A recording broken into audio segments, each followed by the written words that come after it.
Les smartphones sont de plus en plus puissants, au point même qu'ils arrivent à faire tourner des jeux AAA. Mais évidemment, il y en a très peu sur téléphone. Alors pourquoi pas émuler des jeux PC sur un téléphone Android?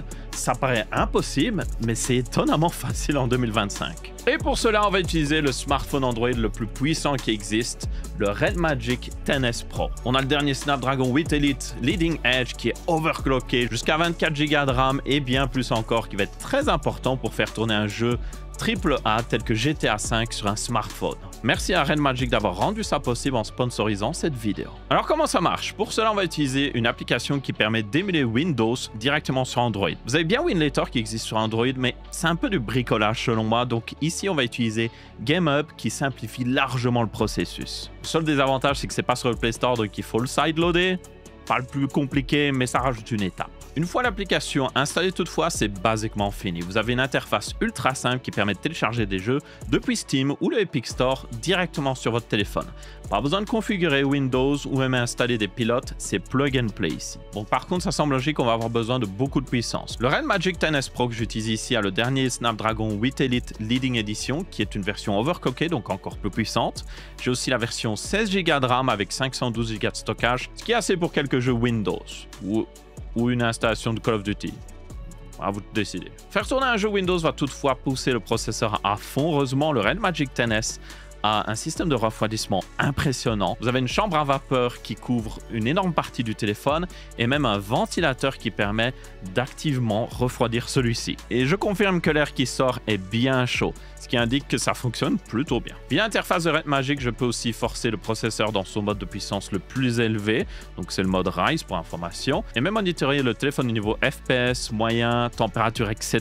J'ai toutes les informations ici au-dessus par exemple, et en plus dans l'interface, par exemple la fréquence du processeur, la fréquence du GPU. Et afin de jouer dans les meilleures conditions, je vais utiliser une manette ici qui transforme le Red Magic littéralement d'une console portable. J'ai juste à mettre le téléphone dans le port USB type C, je referme et voilà, j'ai ma petite console. Du coup, je vous propose de montrer un jeu PC qui tourne directement sur le téléphone. Donc là, j'en ai installé quelques-uns. Alors, j'aurais adoré montrer GTA V, mais le problème, c'est que là, quelques mois, Rockstar Games a basiquement banni toutes les plateformes non Windows pour faire tourner GTA V.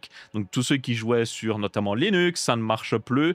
Donc la seule manière de le faire fonctionner, c'est d'utiliser une version pas forcément légale. Donc évidemment, je ne vais pas le faire dans cette vidéo. Mais quand c'était possible de le faire tourner, vous pouvez trouver pas mal de vidéos, notamment sur le Red Magic 10 Pro, donc l'ancienne version de celui-ci, où il tournait à plus de 60 FPS sans aucun problème dans GTA V. Donc c'est tout à fait possible d'y jouer. Au point même que je me demande si Rockstar ne devrait pas tout simplement sortir une version Android, franchement. Et d'ailleurs, sur la page Explore, vous pouvez voir d'ailleurs GTA V, parce qu'il a été testé, il fonctionne très bien. C'est juste que Rockstar Games nous met un petit peu des bâtons dans les roues. Vous avez Witcher 3 et tout ça. Donc tous les jeux qui sont sur la page Explore ont été testés et fonctionnent sur GameHub. Tous les jeux ne fonctionneront pas, tenez-en compte, et évidemment les meilleurs jeux seront les jeux qui utilisent le gamepad. Ici j'utilise un gamepad, mais il y a une interface qui peut être rajoutée par-dessus sur l'écran tactile qui vous permet de contrôler justement un jeu qui supporte les gamepads. Évidemment avec un vrai gamepad, c'est encore plus facile. Alors j'ai essayé quelques jeux, je sais bien qu'Outer Worlds fonctionne, mais moi en particulier un qui m'a impressionné, c'est Witcher 3 qu'on va lancer directement. Hop, c'est lancé, j'ai mes retours ici qui permettent de voir le FPS moyen. Il y aura aussi un retour en bas à gauche que j'ai activé qui permet aussi de voir le FPS moyen. Donc voilà, on a notre petit graphique et le jeu est lancé. Il a même détecté ma manette, ce qui est plutôt une bonne chose. Witcher 3 se joue assez bien à la manette, donc ça c'est parfait ici. Et comme vous pouvez voir, c'est la full version de Witcher, c'est la version PC. Je peux même aller régler les paramètres graphiques. Alors, évidemment, vous n'allez pas faire tourner le jeu en ultra, ça semble logique. Ici, je l'ai mis en bas, en 720p, et ça tourne plutôt bien. Ce qui montre quand même qu'un téléphone moderne est pas mal puissant, parce que là, c'est émulé. On ne fait pas vraiment tourner nativement le jeu. Si on avait une version vraiment faite pour Android, on pourrait certainement tourner à plus de 60 FPS, ce qui est vraiment prometteur pour le futur. Et voilà, on est dans le jeu. Et pour information, j'ai skip le prologue pour arriver directement dans la partie où on est à côté de la ville la plus lourde du jeu. Je ne suis pas très loin d'ailleurs, on va y aller. Je peux afficher la carte, voilà, je suis ici, comme vous pouvez voir. Donc tout fonctionne, hein. Le jeu est vraiment fait pour bien fonctionner au gamepad, donc ça, c'est pas un problème. Et comme vous pouvez voir, ici, on est à plus de 40 FPS sans aucun problème. Quand on est dans une zone plus lourde, notamment la grosse ville, là ça va descendre plus aux alentours de 30 FPS. Mais 30 FPS, pour moi, c'est jouable. Et surtout, comme j'ai dit, dans la plupart du temps, quand vous êtes dans la cambrousse au milieu des arbres, là, vous êtes à plus de 40 FPS. Et c'est juste incroyable de se dire que un jeu PC arrive à tourner sur Android comme ça, émulé en plus, c'est pas natif. Alors je précise que j'ai joué sur PC à The Witcher 3, mais j'ai joué avec un clavier et une souris, donc je ne connais pas du tout les boutons pour la version justement avec une manette. Donc pas sûr que mon skill va être incroyable, mais on va essayer de trouver peut-être un petit monstre et aller le battre. Comment on évite en fait un...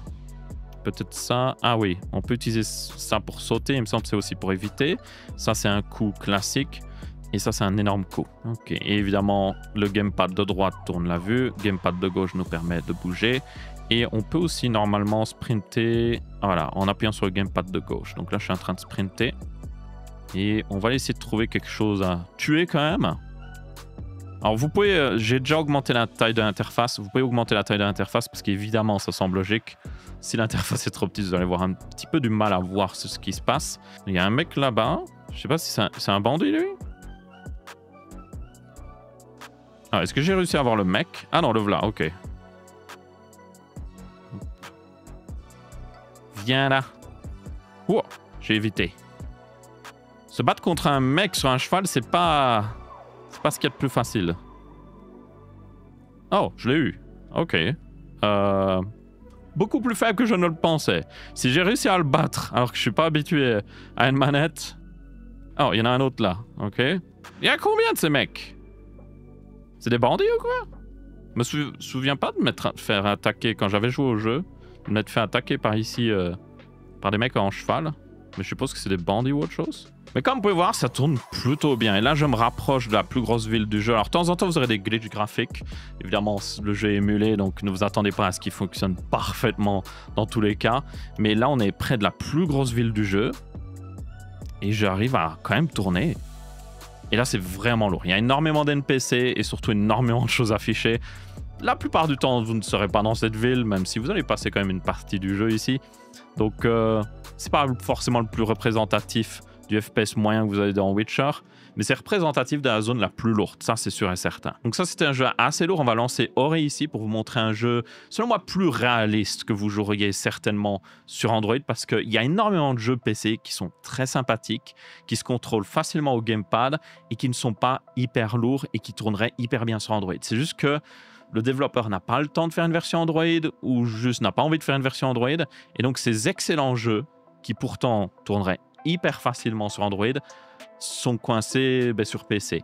Et selon moi, Ori and the Blind Forest, c'est justement un exemple parfait de ça. Et voilà, on est dans le jeu. Alors je fais le tourner en 1300 par 600 pixels, ce qui est un petit peu plus large, mais vous pouvez aller jusqu'à du 21/9 pour vraiment remplir l'écran ici. C'est juste que je ne sais pas quelle résolution marcherait le mieux, honnêtement. Et voilà, je peux contrôler le jeu. On a plus de 80 FPS maintenant, 82... 77, ça va varier un petit peu. Et je dois bien avouer par contre que j'ai toujours pas joué à Ori and the Blind Forest.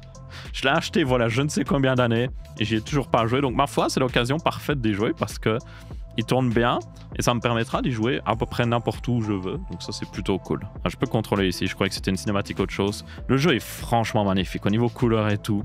Ça pop, surtout sur un écran OLED. Donc là, on a un écran OLED pour information 144 Hz sur le Red Magic 10S Pro. Et forcément, ça fait plaisir, ça fait plaisir. On a toujours un petit 80 FPS, donc on sature pas les 144 Hz. Ça, c'est plus facile de le faire sur un jeu Android natif. Mais quand même, on a des beaux visuels, on a un beau taux de rafraîchissement, donc c'est nickel pour jouer. Est-ce que c'est un de ces jeux qui est très poétique, qui vous dit pas vraiment grand chose et vous devez juste continuer d'aller vers la droite? Je pense que c'est totalement le cas. En faire tourner des jeux Windows, c'est génial, mais bien évidemment, ce téléphone est aussi conçu pour faire tourner des jeux Android natifs.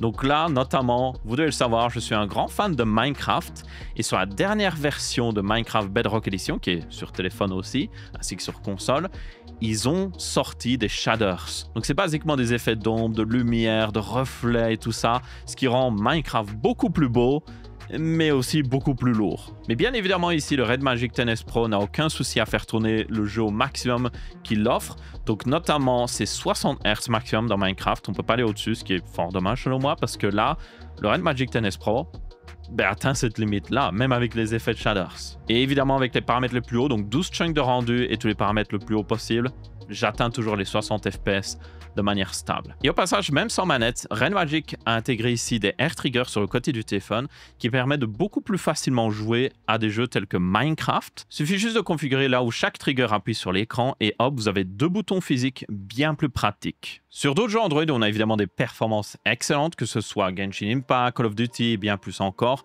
C'est réellement le smartphone ultime pour toutes les personnes voulant jouer sur Android. Mais évidemment, ça reste un smartphone. C'est pas juste une console de jeu qui tient dans votre poche. Un point important là-dessus est la batterie. Le Red Magic 10S Pro a une batterie de 7050 mAh, ce qui est massif, mais le design du téléphone reste assez fin, comme vous pouvez voir. Ce qui, selon moi, devrait inspirer certaines marques à faire juste un petit peu mieux quand même. Et puis, si vous avez plus de batterie, le chargeur inclus dans la boîte, contrairement à certains, peut monter jusqu'à 80 watts de chargement ultra rapide en USB type C. Une autre chose que certaines marques devraient peut-être prendre un petit peu plus d'exemple. Ici, j'ai la version américaine d'ailleurs, parce que c'est un exemplaire de test que j'ai. Tenez compte que si vous l'achetez en Europe, vous aurez évidemment la version européenne. La seule vraie faiblesse de ce téléphone ici, je dirais, c'est la partie photo. C'est largement suffisant pour la plupart des gens, mais clairement en retrait face à d'autres smartphones haut de gamme. Bon, après, le Red Magic 10S Pro est dans une autre gamme de prix aussi. La version 12 Go avec 256 Go de stockage commence à 650 €. Je pense qu'avec de tels specs et un tel prix et une telle puissance en jeu, on peut lui pardonner d'être un peu moins bon en termes de photos. En conclusion, si vous recherchez le meilleur smartphone pour jouer ou pour du multimédia, selon moi, le Red Magic 10S Pro est juste le meilleur choix. Énormément de puissance à un prix contenu. Et en parlant de puissance, j'espère que certains éditeurs de jeux PC vont se sentir inspirés et commencer à peut-être sortir des jeux aussi sur Android. On a largement la puissance en 2025 pour en faire tourner et on l'a déjà vu par le passé. Vous avez Rockstar qui avait même sorti d'anciennes versions de GTA qui étaient faits pour Android et ça tournait plutôt bien. Donc pourquoi pas plus de jeux AAA modernes sur Android? Il est temps. Dans tous les cas, merci à tous d'avoir regardé cette vidéo. J'espère que vous l'avez bien apprécié. Si c'est le cas, laissez un pouce bleu. Si ce n'est pas le cas, laissez un pouce rouge. Vous aurez évidemment un lien dans la description vers le Red Magic 10S Pro pour en savoir plus, le découvrir et peut-être même l'acheter si vous êtes intéressé. Et n'hésitez pas à laisser un commentaire si vous avez des sentiments plus complexes ou si vous avez quelque chose à dire. Je sais, je vois arriver un commentaire. Hein, je te vois arriver. Il y a une personne qui va écrire un commentaire. Oh, qui joue sur Android? C'est le plus gros marché du jeu vidéo qui existe à l'heure actuelle. Donc un téléphone gaming a tout à fait du sens. C'est peut-être pas pour tout le monde, mais c'est un marché qui est totalement valide. Enfin bref, je vais aller jouer au frais avec ce téléphone parce que je peux aller littéralement jouer n'importe où. Je peux faire du Minecraft. J'adore Minecraft. Dans 30 ans, il n'y en aura plus.